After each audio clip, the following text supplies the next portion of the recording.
விதிரேகை மணிக்கட்டில் உற்பத்தியாகி குருமேட்டை அடைந்திருந்தால் அதில் வெண்புள்ளிகள் அல்லது ஒளி ரேகைகள் இருந்தால் ஆட்சி புரியும் கௌரவஸ்தராக இருப்பார்.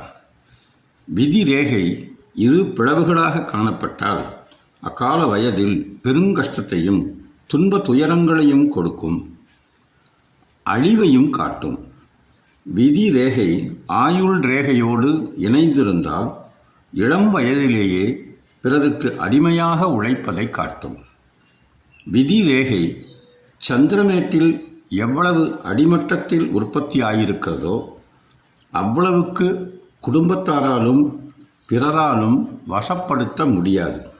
விதிரேகை புத்திரேகையோடு நின்று பின் புதிதாக உற்பத்தியானால் அக்காலம் இடமாற்றம், சொற்ப கஷ்ட நஷ்டம், மனக்கவலைகள் ஆகியவை ஏற்படுத்தும்.